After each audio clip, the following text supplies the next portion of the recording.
topic is the future of leadership. So I'm really thankful and grateful that you guys are here with me to discuss this topic, because we all somehow are passionate about leadership. So I think there will be great discussion here. So what I want to start with is basically a very simple question that is hard to answer, and I think each of us can relate with that, is basically why companies and organizations actually still struggle with leadership.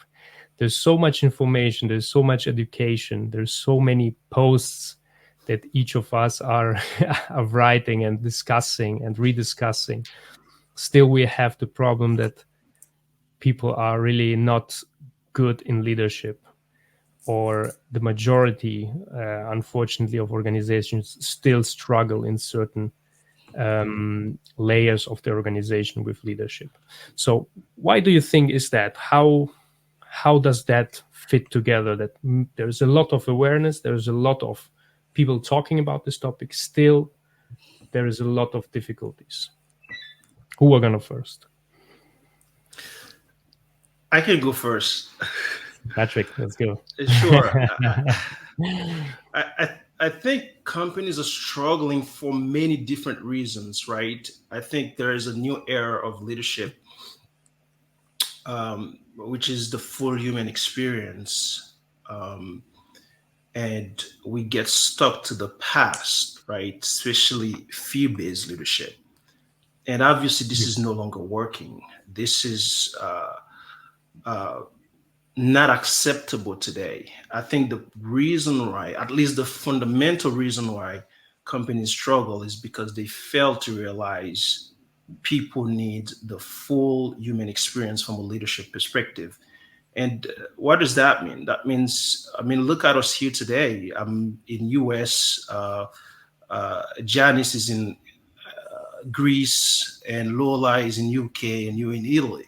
So we basically connected so easily, right? So I think that's the piece that is missing. If companies do not embrace diversity, the full human experience, which is kindness, which is self awareness of the solutions you're trying to solve in this world, and how people need to understand what you're trying to do, and you must understand them.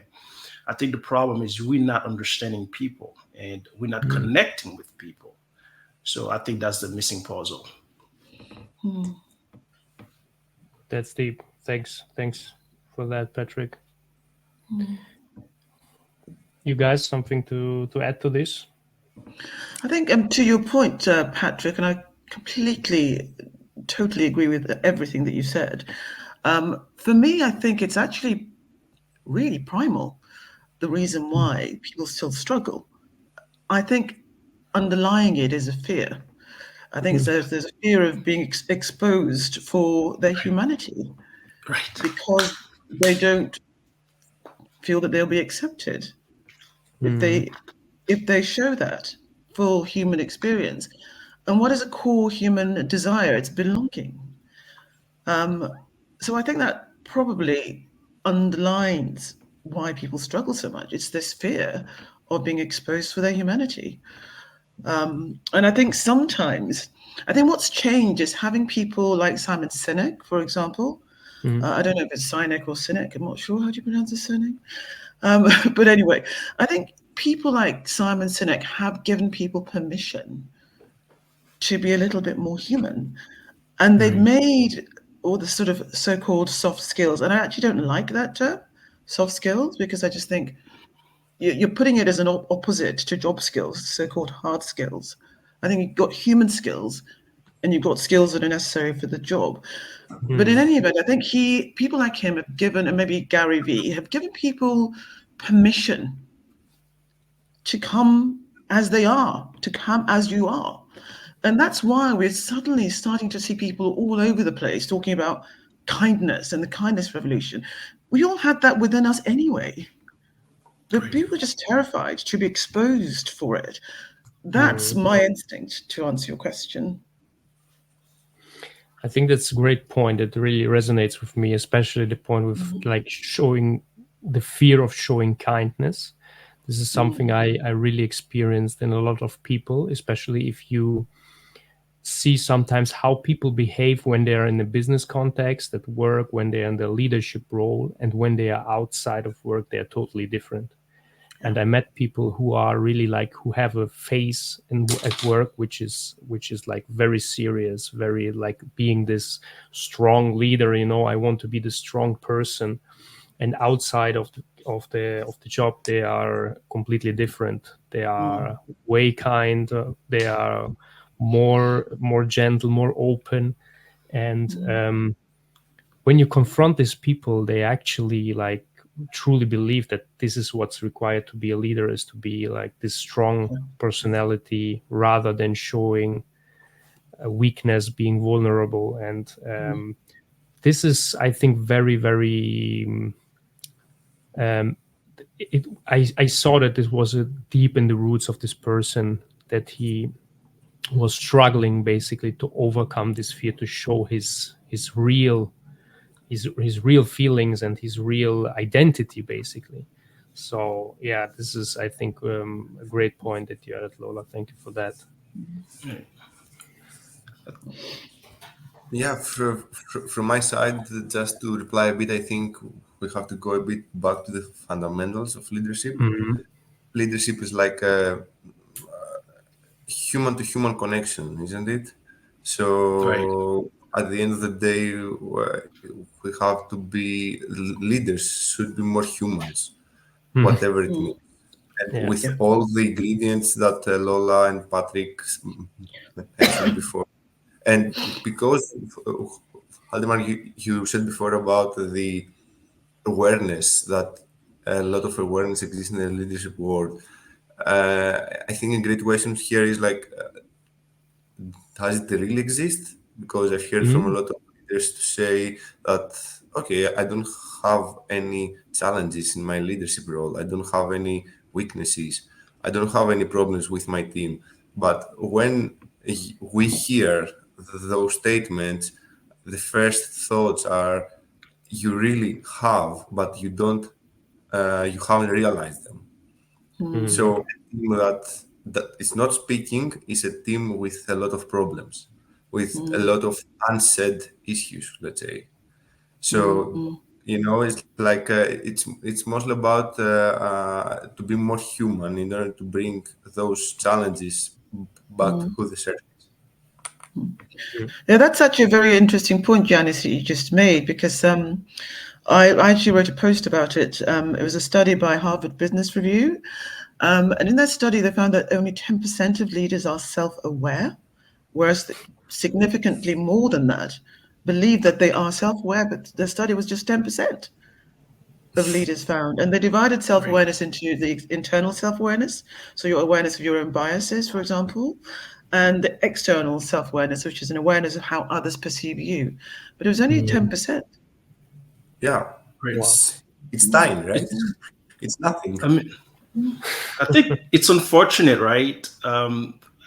Pure example, Waldemar, as you said, think of this leader in your organization who's trying to be someone that is not, right? Just because he believes fear based leadership is the way. Mhm.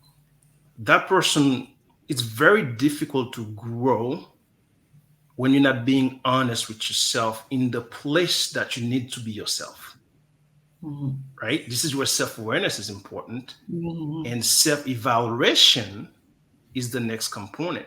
If you're not able to evaluate yourself in the workforce, where you're actually serving people, you're not going to be improved and make things better.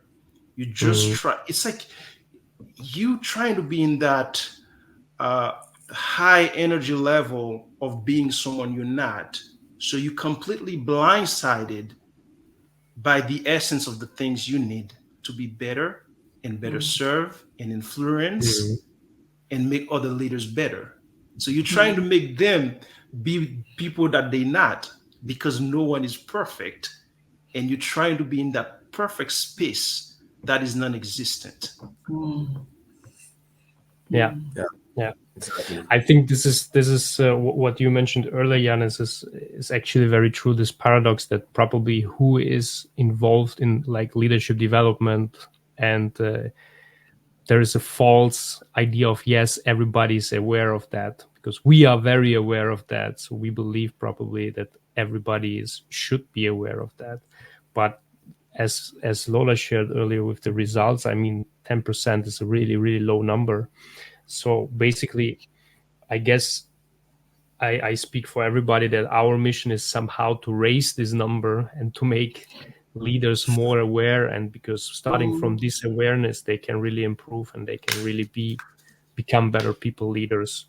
So what do you think is the right way how organizations should move towards improving the leadership? For a lot of my clients, I'm not a coach, but a lot of my clients are coaches, and this is exactly what they try to do. So they try to teach or coach leaders to be compassionate coaches.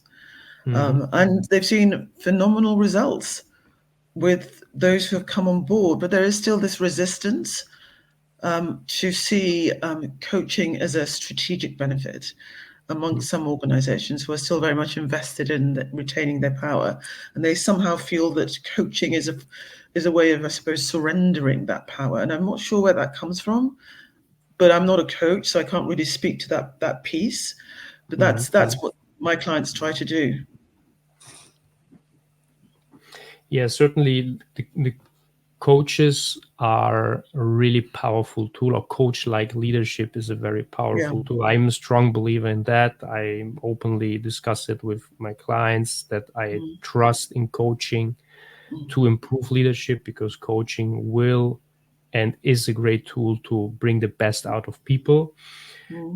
What I see is that companies and organizations, they struggle somehow due to the fast-paced environment that we are living in. They want to see immediate results. Yeah. So in leadership, I think, first of all, how do you really measure the impact and the efficiency of good leadership? So what is good leadership? How you determine this is a good leader, this is not a good leader? Of course, based on performance of the people, of the team, of the results, of the well-being of the company, of the people. But this is something that needs time. So there should be a certain investment from organizations and companies to give, first of all, of course, the right education and tools to leaders to be a good leader in first instance, and then time and investment really in time and trust to let them do what they need to do, so to lead people. And after a certain amount of time, you will recognize, okay, if this leadership is really working out or not. What I see is that companies expect that leadership training generates an immediate results, and we see this huge increase of productivity and performance in the people. But of course, this is not realistic. So this is what I really could observe even in the last 2-3 months that I have been proactively working towards organizations entering more and more into leadership coaching relationship with corporate clients. And the first questions they always have is like, okay, how long does it gonna take to see the first results? And this is actually a very difficult question to ask to answer. No. I think this is a super easy question. The answer is I don't know. I don't know. It's simply that, because you know, if coaching had instant result, everyone would be billionaire with 6-pack ABS. You know, it's like go to the gym and say in April, and we say, let's say I want 6-pack ABS because summer is coming. No, it's not possible. You know, but I think it's really beneficial to start from the tip of the iceberg. What the company really wants is like more money, more revenue, so and more cash. You know, it's so to start with this as a fundamental. It's really important to say, because there are a lot of experts out there. Let's say a company could, let's say, try coaching, mentoring, trainings, consulting, and I really admire all of these professionals. They could give a different aspect of leadership. Personally, of course, I'm a big fan of team coaching and one-to-one coaching, etc. But you should really be aware of what every professional could give in your team, and to be aware about the results and about the impact. And yeah, but personally, I might hate the don't like, let's say, the advices in leadership, because advices usually don't fit to everyone, and they are really generic. But yeah, it's the fundamental is to start knowing your team, knowing what they really want, their demands, and after that to build something based on that, even if it's coaching, mentoring, training, or something like that. Well, Good point. yeah, I mean, I think you're absolutely right. The solution will be different from different organizations, right? I think what needs to happen is internally, you need to know what the issues are. But at the end of the day, all companies want results, right? If what you're doing today does not give you result, you need to reevaluate and see what can give you result. And a lot of time it starts with the culture. Mm. Do you have the right culture?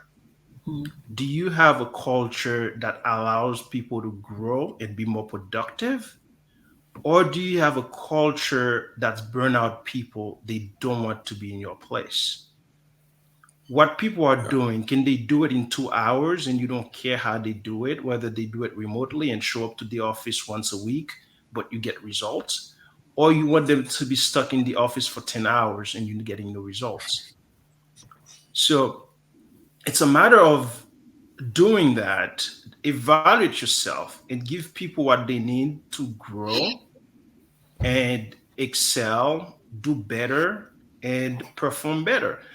I think what we're seeing today is that people are knowing what they want more than previously, right? Mhm. They taking that ownership and they being more inspired. If your people are being inspired outside of your organization, you're in trouble, right? What are you doing for them? And the way to know that, you start with them. Maybe it's a survey to know how they think. Based on your own goal and objective of the organization, you come up with solutions to help them grow and be better and be more productive. That's a good point. Mm. One of the things I've also observed is that, yes, to your point again, Patrick, that people increasingly, especially the younger generation, know what they want and they know what they don't want. But I'm not sure that people know how to ask for what they want. I think people are very empowered. I think they can just take their business, their work, their labor elsewhere. They can just hand in their resignation and just go somewhere else or start their own businesses. But I think they find it very difficult to ask organizations for what they want, because there is a perception that the bar is so low. They don't have that relationship.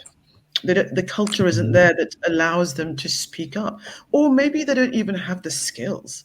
Maybe they don't have the skills to have difficult conversations. Maybe they don't have the skills to shape their future within a company. Maybe they don't even know how to facilitate that. And as I said, Right. if a manager or a leader doesn't believe in coaching, the bar is very low, which makes it very difficult to retain the best staff. That is why people are quitting in droves. So on the one Mm. hand, you have managers who have 90% of them have no self-awareness. They don't know where they're falling short and they don't know how they're perceived. And then you have their employees who are perceiving a wall there. They know what they want, but they don't know how to have those conversations. And I think this is what they call so-called soft skills, but they're just very important skills, I think, Right. in the modern world to have, especially since COVID, which has perhaps been the turning point of these sorts of Yes. conversations. Yeah, I think all of you guys are really centering the point around like people, of course, because this is what leadership is about. And I think many companies still have it not very clear. So they are, of course, results oriented. As Patrick said, they want results. But let's not forget that people are giving results, or people are responsible for results. So what they actually should be wanting is taking care of the people, and the people will take care of the results. And this is a really misunderstanding in Italy, because I see clearly also geographically there are differences. So I've been working for German companies, for Swiss companies, and lastly for Italian companies. And now I'm moving around the Italian market, and I see there are a lot of these old style companies still here, where they have like, okay, it's like family owned companies and second or third generation. And here it's really, really difficult to change the mindset. The awareness is starting to grow, because more and more companies are seeking to hire coaches or leadership trainers to understand what can they do better. The problem is that it's not sufficient, because what we can see is companies are offering training, they're offering coaching to their leaders. Sometimes they're not picking it very well, or they expect that an 8 hours or 14 or 16 hours course can change your behavior as a leader. So this is something, of course, that is very, very rare. So we need to speak clear when we are working with clients that in order to make a change, to make the difference, we are talking about a process that requires time, effort, trust in the process, and which will trigger then this behavioral change that we want to be a better leader tomorrow.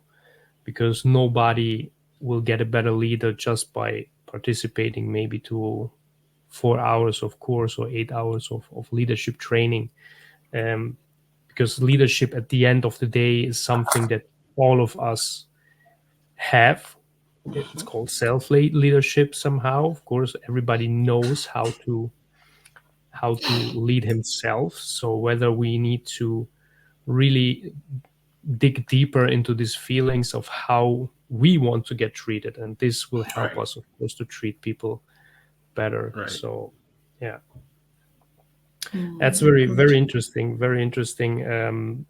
So we were talking now about coaches plenty of times, and coach like leadership, I mentioned it before. So what is your relationship in general to leadership styles or modern leadership styles? Do you believe that there are certain styles that are more efficient than others, or what's your opinion on that, guys?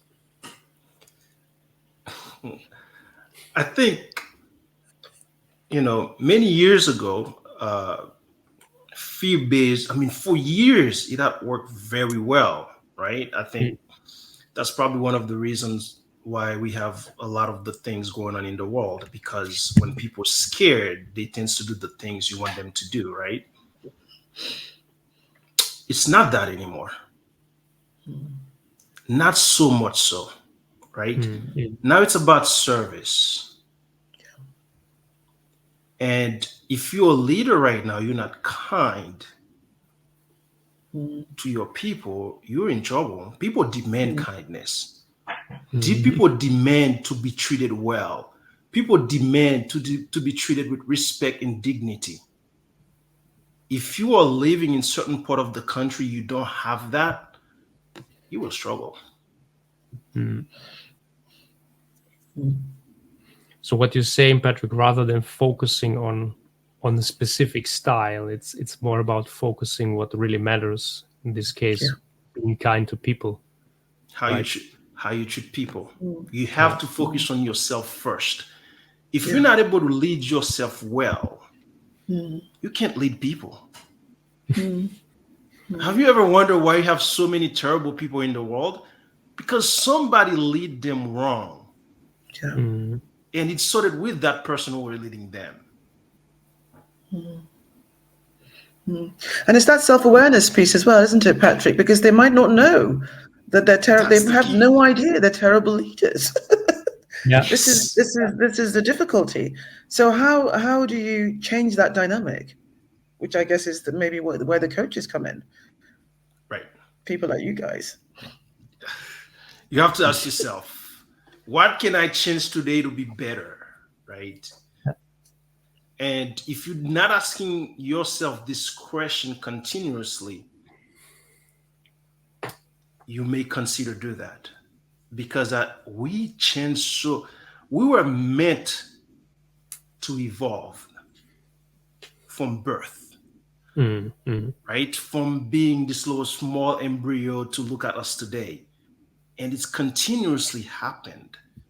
So I think one of the first things is to embrace change and know that where you are today is not necessarily the way, right? And find out who can help you. If I want to go to London today, that's good. That's a goal, right? There are a few steps I need to take. How do I get there? Yeah. And that's where it starts. Totally So you need to agree have on the that. willingness first. Sorry, you have to have the willingness to want to change, to make a change. Right. Yes, Lola, what you're saying is really important. Like, they don't know that properly. So the self-awareness, of course, if it's low. So I really like to give the benefit of the doubt to bad leaders. So probably they are not aware of being a bad leader. And probably they are put even in a situation that is not very good, because how many times we see that people get promoted into leadership positions because they are probably good tech guys, but then you're like, okay, tomorrow you will lead the team, and they don't give them any tools. So let me make a practical example. If you are a guy who works like in construction, or you're a person who is in charge on developing, I don't know, machines or whatever. So when you're doing that, you're teached on certain tools, okay, to do that. How can we believe that when you become a leader, or when you are supposed to promote people to a leadership position, that they don't need any instruments, that they don't need this kind, so they should, like, okay, figure it out?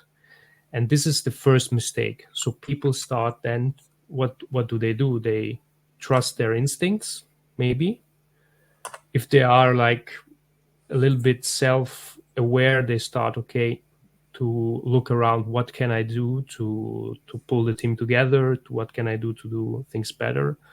But in worst case, when they are coming from a bad leadership experience, and they see somehow this bad leadership experience as a normal circumstances, so they will apply this bad leadership to their team. And so this is where bad leadership actually spreads around the organization. Bad leaders create more bad leaders, and some people go because they are not willing to stay under this leadership style. Others become the same as the leader. So it's a really matter of time. It can be a very long time that a company sooner or later is full of bad leaders. And then creating this self-awareness among a lot of people, a lot of leaders, is really difficult.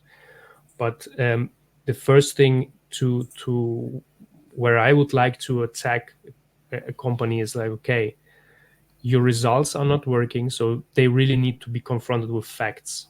Results are not there, productivity is not there, people are leaving. If you have a high turnover rates, this is something that people usually start to understand, okay, something is really wrong.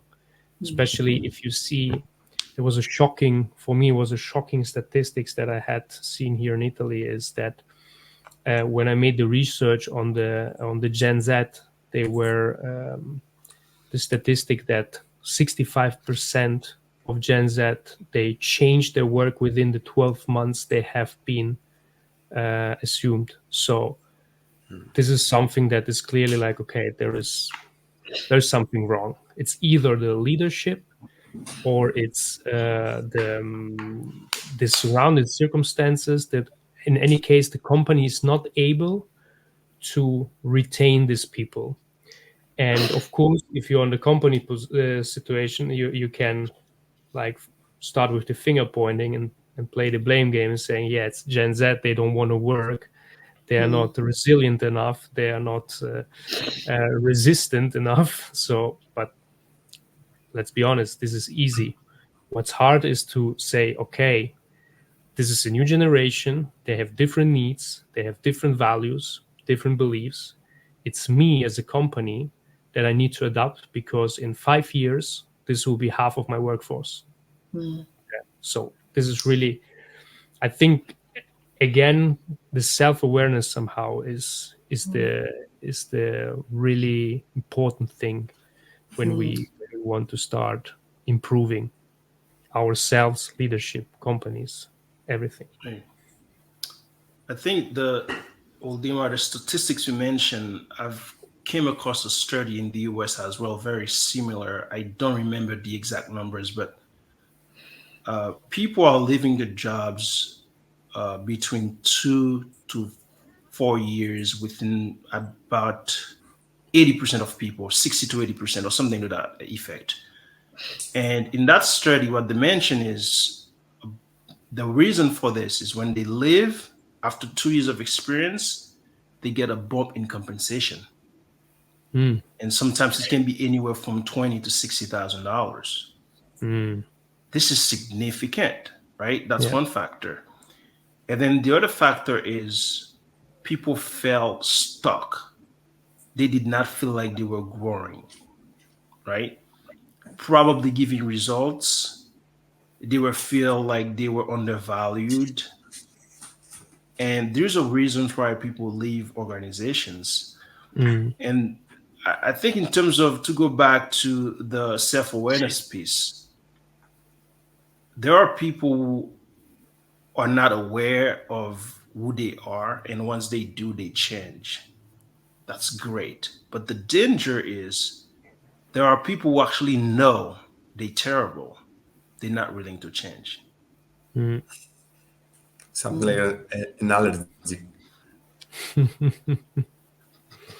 This is Yeah, terrible.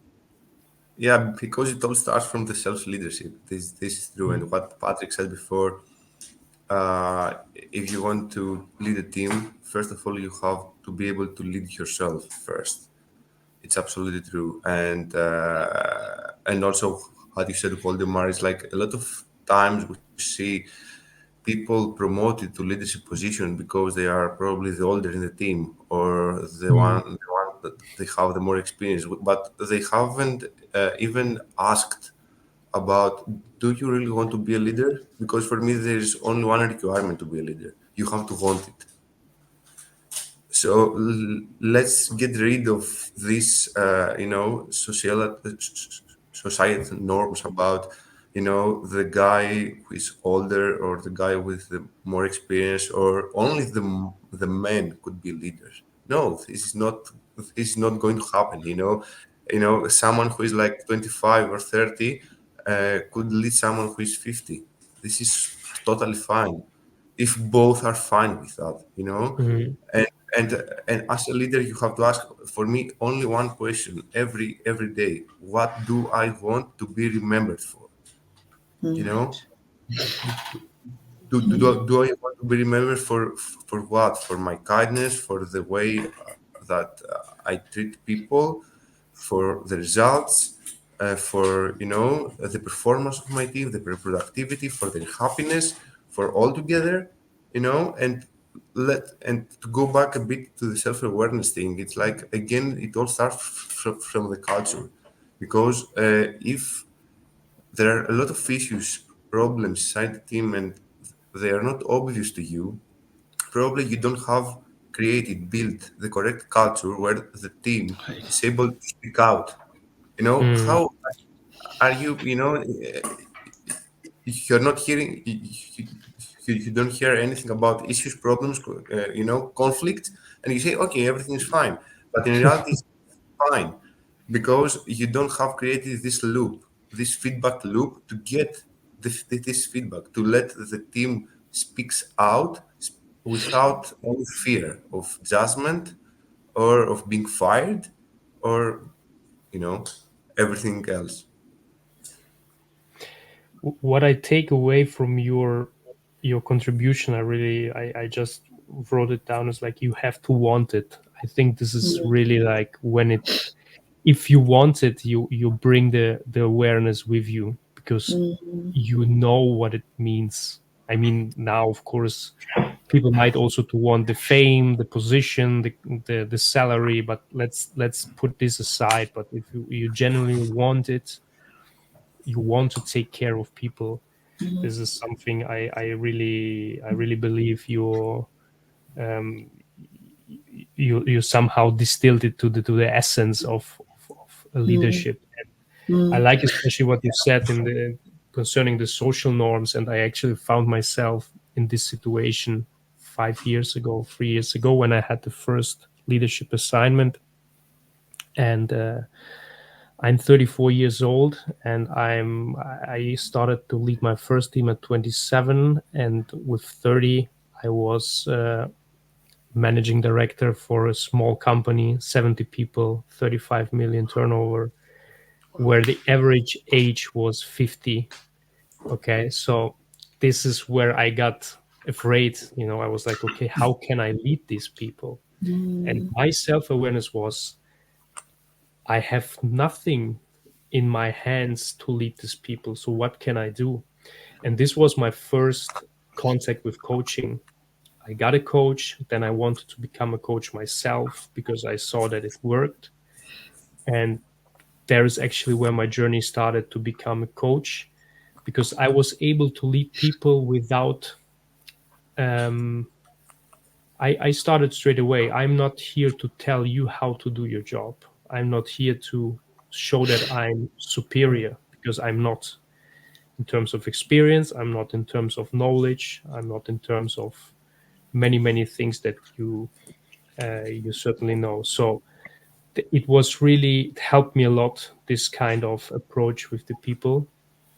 And I was initially significantly afraid that this social norms, okay, this 55-year-old sales director guy, he won't accept me as his leader. But it was actually the opposite. Once you really start to work with people, and you show them your appreciation, and you recognize them for their work and their contribution, I think the age and every other kind of social norms becomes really insignificant. Yeah. And I think that's why coaching is so important, right? Especially for people in leadership roles, because so many leaders, I don't believe, are equipped to deal with all the stuff that's coming their way. That's been a result of wider societal changes, phenomena. I'm not just talking about COVID. I'm just talking about just the way society as a whole has changed, has shifted. We no longer rely on institutions, for example, that we did in the olden days, or when in my parents' generation, for example, where the neighbors knew one another, that everybody would go out to the pub after work. They talk about their horrible boss. They talk about this client. That seems to almost have gone. So I think a lot of employees are looking for some sort of an outlet, and because they don't think they can find that from work, they try and find another job. But it's just passing the problem around. But a lot of leaders are just not equipped to deal with all the stuff that would have gone to their friends, would have gone to their families, maybe their synagogues, their churches, or whatever. A lot of that has just been eroded now, and it's been dumped onto leaders.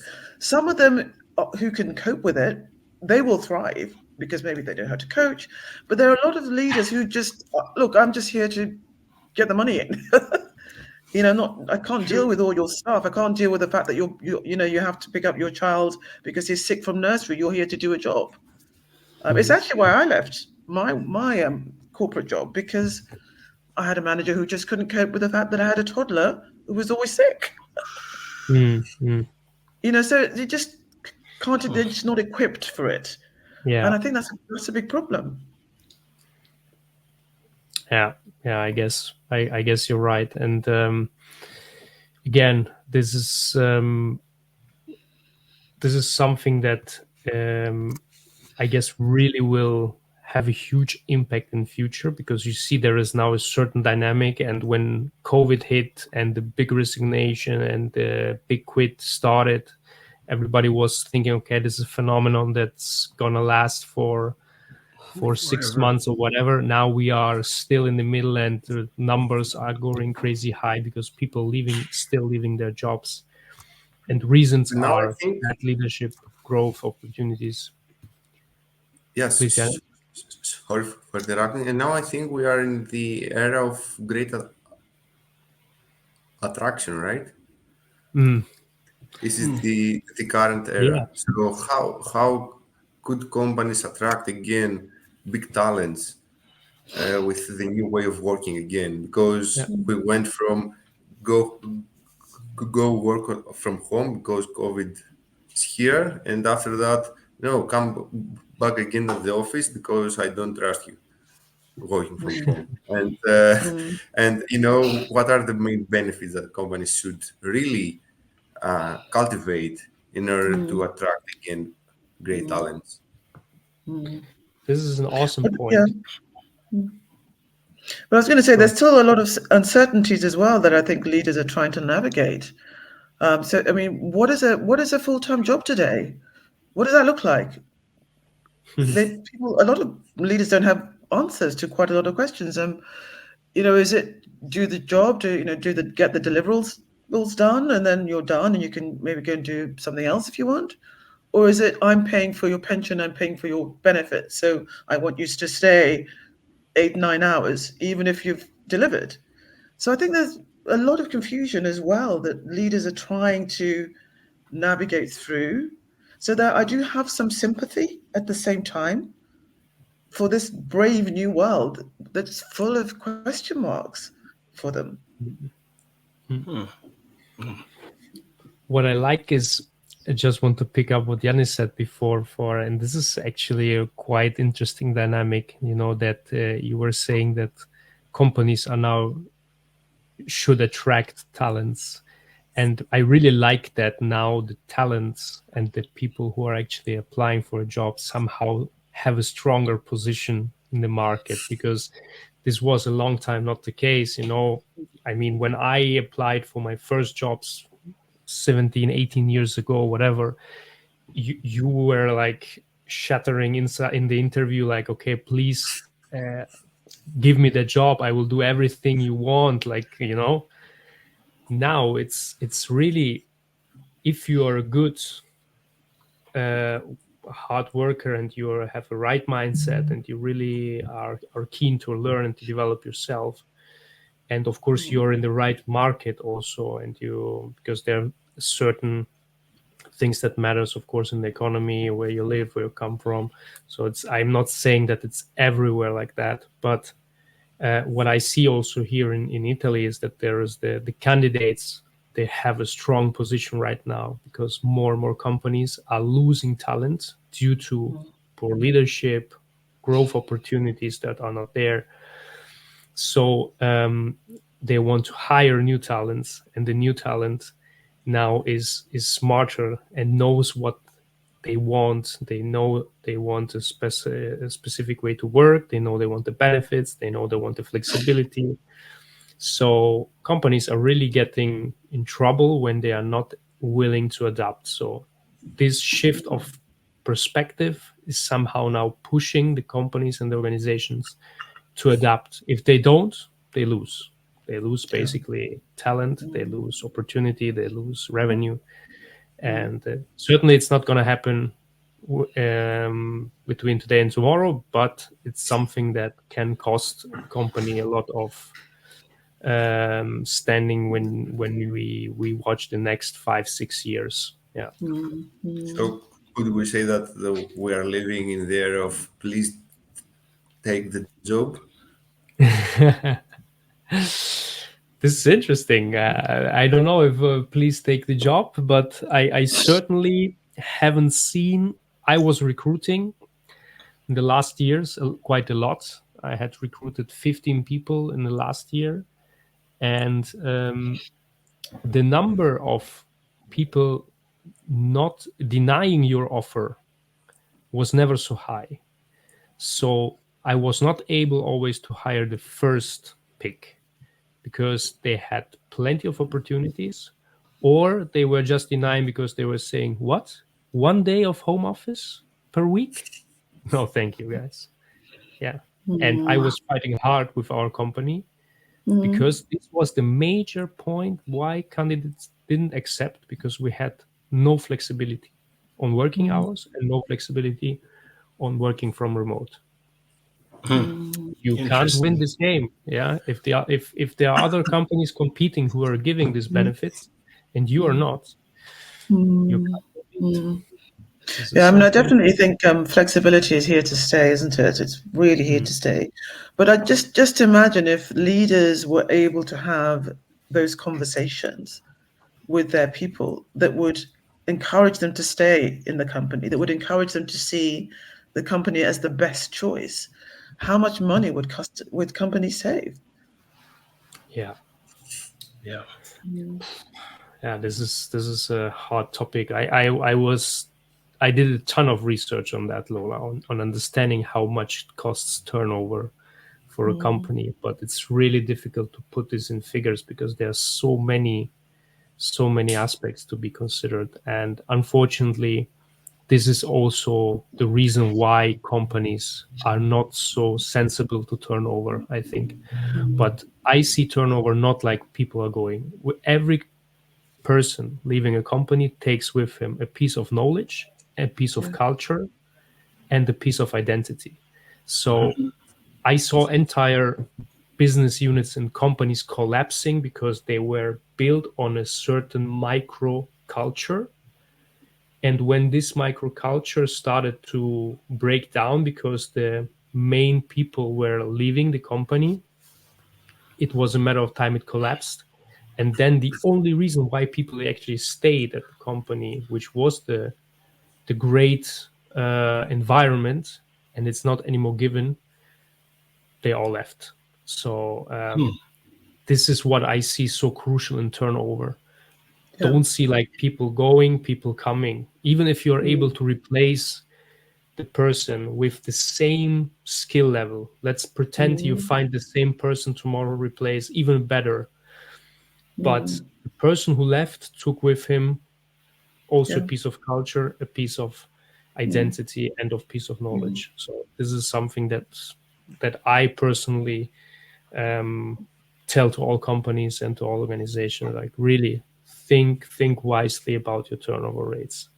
We are not anymore in this world where people gonna stay 40 years in the same company and start their working life there and retire. These times are over. But we are also not there where people are not willing to stay 12 months because they don't feel valued. So Yeah. we need to balance that. Yeah. Yeah. I think there are many aspects to that. Back in the days, right? People would stay 40 years with a company. They know they had pensions at least. Now we're moving that away. So I'm giving you 40 years of my life for what? Not even a pension? Can you imagine that? So they give us no chance. We have to demand better, Yeah. because if I'm giving you most of my years alive, healthy and strong and have all the energy, and by the time I get it back, I have no energy, I can't do anything, I can barely go for a walk. You're not Mhm. even giving me a pension. Man, this is good food for thought, right? Right. Listen, guys, we are almost at the end, so I would like to wrap it up and ask you with one sentence to reply to this question. How do you see the future of leadership? Ladies first, Lola. Ooh, the future of leadership is servant leadership. Servant leadership, I think, encompasses it all. Giannis? For me, the future of leadership is like where authenticity wins. Interesting. Thank you. Patrick. The future of leadership is here. Yeah. Yeah. Great. Have the right mindset. Be bendable, open to change. Great. I will answer the question as well. For me, the future of leadership is be kind to each other. Yeah. I think this Definitely. is something that we really should learn, and I really appreciate Patrick's posts. They really resonate with me daily. They're really they spark a lot of positivity and kindness, and I think it brings a good mindset. Thank you for that, Patrick, by the way. Thank you. Okay, guys, I mean, we are already at the end of our episode today, so I really enjoyed it. So much value, so much. I could go on for 2 hours, but I don't want to go off time, because I really appreciate that you're dedicating your free time to that on Sunday evening, morning, afternoon. So this is really, really appreciated. Thank you so much for that. I hope you had fun. I hope you had some value from this discussion. I hope you met new people. I don't know if you already met. Yes. Well, I'm following Patrick on LinkedIn. I think I'm following you on Yes. LinkedIn. Yes. Yeah. Nice to meet you, Giannis, for the first time. So this Giannis, is I will also, follow you, Giannis. this is also What's the last of name, course- Giannis? I'm sorry.